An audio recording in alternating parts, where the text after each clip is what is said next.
Sitting here with Ben and Wallfisch. First of all, it's great to have you here at San Diego Comic-Con, and especially to celebrate this. I guess we should get a shot of this with a camera. This is what you like. This is something you just got done signing. There it is, the Blade Runner soundtrack on vinyl, and I know that a guy like yourself probably appreciates greatly the fact that vinyl has made such a wonderful comeback, especially with the world of soundtracks. That's a wonderful thing to see happen. Oh yeah. Yeah.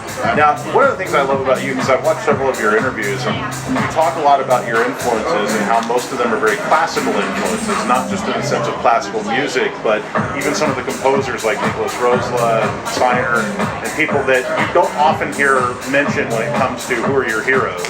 And I guess I want to talk a little bit about in the beginning when you were a kid and hearing that, like you said, your dad used to play a lot of classical music. Right. What was the moment for you when you realized like being a film composer was something that was appealing and that was attractive and that you thought you might want to do? I mean, I'll never forget those moments of, seeing E.T. for the first time and Star Wars and Superman. I mean, all these experiences you get as a kid growing up in the 80s.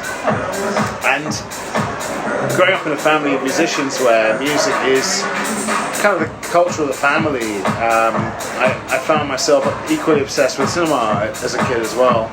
So it was really one of those things where it wasn't a conscious decision. It just felt kind of a natural way to bring two of my passions together. But at the same time, I was very lucky to grow up in a family where there was the kind of work ethic of classical music. Seeing my dad practice to this day 6 hours a day, and just has such a passion for the craft of music. And my grandfather was like that. My mum. I mean, music isn't just something you kind of observed. I was lucky enough to see what goes into to really trying to push yourself and push every day for something a little bit better than what you did the day before. And I suppose film music for me, just as an art form, as a craft, it feels the most natural of all for me. I mean, the musical language that we get to inhabit as film composers changes for every score, and you have to reinvent yourself, and that appeals to me too.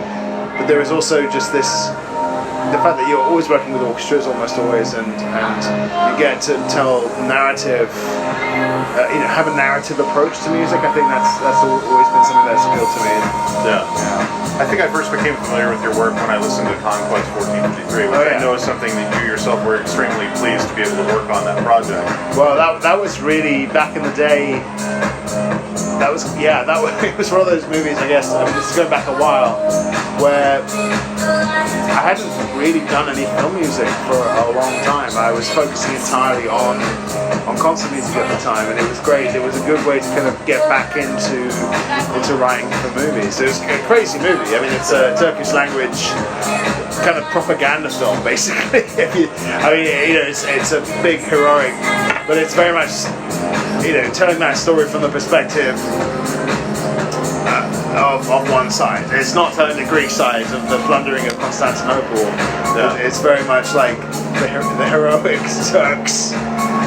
But at the time it was very fun and rich material to work with. Yeah. Well, yeah. I mean, again, it was.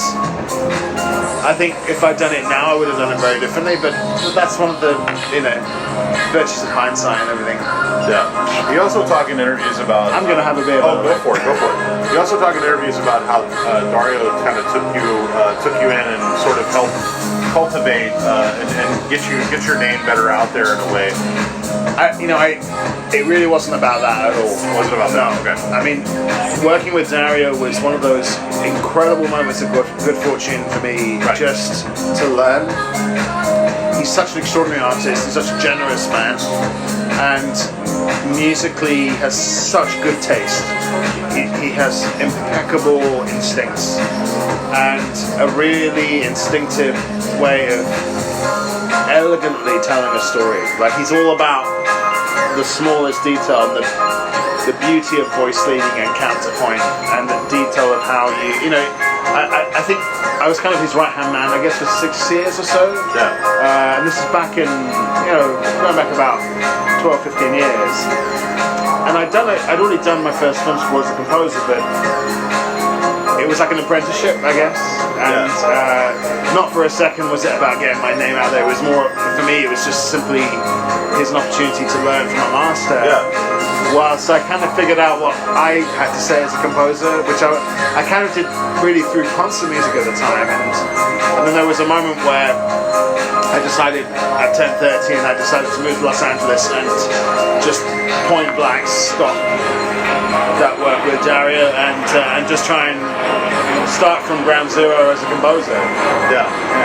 I also enjoy the fact that a lot of the films that you work on, it's always a very different type of movie. Like we've seen you do horror, we've seen you do very sweet films, and then we see like something like Shazam, where you get to do this bombastic superhero score.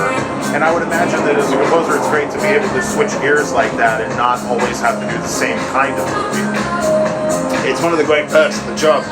It's also one of the things that creatively, I think, forces you to, you can never rest on your laurels. And also from a craft point of view, I'm fascinated with technology and things, if I have an opportunity to learn a new technique, like Blade Runner, I was obsessed with synthesizers as a kid, but then kind of went very much down a classical kind of acoustic path. And then eventually, when Hans invited me into that world to collaborate with him and just kind of handed me the keys to the Lamborghini when it came to just giving me his, like, half of his synth presets that he himself had made inside of Zebra, and get to use his CS80, and you start to kind of like very quickly tap into those early childhood moments of discovering Vangelis and Jean-Michel Jarre and Moroder and all these pioneers of electronic music. And ultimately, there was an opportunity for me to kind of completely adapt what I would normally do with an orchestra to synthesizers and do it in collaboration with someone who is a complete master and of electronic music. I mean, and narrative music and film music, of course, with Hans. But his background is synthesis. Absolutely. And being able to sit with him and actually see him kind of completely in his element, just creating a sound from scratch. And suddenly there's an exact replica of a CS80 brass that's just been created inside. I mean, that's quite something to see. Is that also a little bit daunting when you work on a project like Blade Runner? Because the original movie, the music was such a character of the movie. Right. That then to have to follow that up, and the filmmaker's trying so hard, Danny Villeneuve, trying to kind of capture the feel of the film while doing his own thing. But then you guys as well trying to capture a sound for the film that is not only evocative of the original, but still unique in its own right. I mean, Denis created something so unique in that it was absolutely in the Blade Runner world. It couldn't be any other movie, but it was totally distinct from the first film. And that was really the first conversation where our brief was not to do a Vangelis sound alike. It was getting inside the sonic aesthetic of Vangelis, in as much that it is as essential to the Blade Runner universe as Rain. Right. And the sonic, the sound model of Vangelis is imbued through our choice of sound, CS80, the way we use reverbs, the way we used delays, and all these things. But of course, we're so lucky now the technology that enables us to expand on that. And then Denis was just leading us all the way when it came to just giving us license to completely do our own version of that, which followed a very distinct story. I mean, Kay's journey, it's an enigma, and it's so existential, and he's in a kind of labyrinth which gets ever more complex the more he discovers. And it's actually a much more subtle score in some respects. Like the themes are much smaller in some ways. There's a lot more atmosphere, but the themes are designed to be that simple because they connect with this idea of an unfolding puzzle. Right. So if you start with something complex, you've got nowhere to go. Yeah, that's fantastic. I also want to ask about one of the things that you talked about in a previous interview that I found very fascinating was how collaborative your process was working with Gore on A Cure to Wellness, and the fact that you guys were set up side by side and very much the language of talking with one another while making the film. And you don't always find that on a movie, so that's got to be a refreshing way to add to the process of it. It was really probably one of the most important experiences of my life, like, for sure, as a creative person.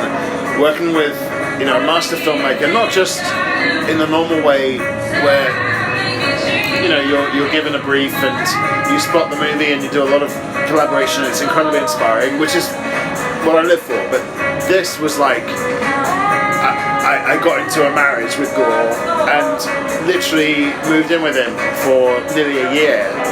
We would see each other every single day for close to 10 months. And he wanted it to be like this incredibly organic process where there was no temp. And even before they were shooting, we were talking about what could this sound well be. And I think, the reality was, we would spend so much time together. There was this point in time, I think, where the music became so entwined with the pace and vice versa of the movie that because I was like providing temp, they were cutting to that, they were changing what I'd done, and then I would take how they cut it and adapt that into something else. So there was this constant back and forth. It was obviously a much slower way of doing it, but it resulted in I think something where the music just, I think, is just like it's sewn into the picture so closely because you've built the DNA together. So it was very intense and long form way of doing this. But and again, it was Hans who set this up. He introduced me to Gore and made it happen. And at the end of it, I was chatting with Hans and he said, "Oh yeah, I just sent you to film school," which is exactly true, because through osmosis, through observation, and just through exposure to a filmmaker who is such a virtuoso like Gore Verbinski, with such vision and such attention to detail and perfectionism, you can't help but start to think like that, because the whole thing as a film composer is to treat the music as your, it's the baseline, but you have to think like a filmmaker, so that when you're collaborating, it's not like you're bringing your own.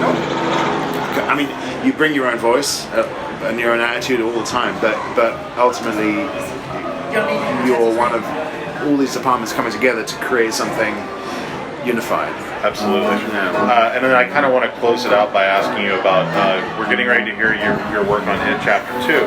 Now, correct me if I'm wrong, this is your first time to do a sequel score for a film. It is. So that's a bit of that's a bucket list thing. Now you've actually done more than one of the same franchise. It's fantastic. No, for me it's been fascinating. For the opportunity to return to older material, and then reinvent it. I had no idea how it would feel, but it was incredibly fun. Well, and to also take that plot thread of these kids that you've been with and then have them grow older, and now what does that sound like? I think that's got to be tremendously fun to work with. Well, it's much more complicated. The perspective now is these incredible these characters who have been through 27 years of life experience are coming back to defeat the same terror which traumatized them in the first place, but they didn't. Dario has this effect in the story of you forget when you leave, and eventually Bill's character, for example, how he's clearly suffering from survivor's guilt, and there are such incredible touching moments in the movie on an emotional level. The connection between them, the way they relive their connection as kids, and the togetherness of the Losers Club is formed, but with a completely different perspective. And I think musically there was just that it was a very interesting experience actually, because the movie just called out for something so specific. Yeah. And it was just following the lead of the film. And it was so exhilarating to have that opportunity to just like go back and do things I wish I could have done the first time. Yeah. And expand on the universe of that film and tell the story the best I could, really, as a musician. You know, and it was so collaborative. I mean, Andy is an incredible musician, and it's very important to say all this in terms of we, because he is. Every time I played him a cue, he would have some feedback which would just take it to another level. Yeah. So yeah, it was absolute joy, and we're just in the last stages now. We've recorded it, we're just mixing over the next 2 weeks. Yeah. So what's up next for you at this point?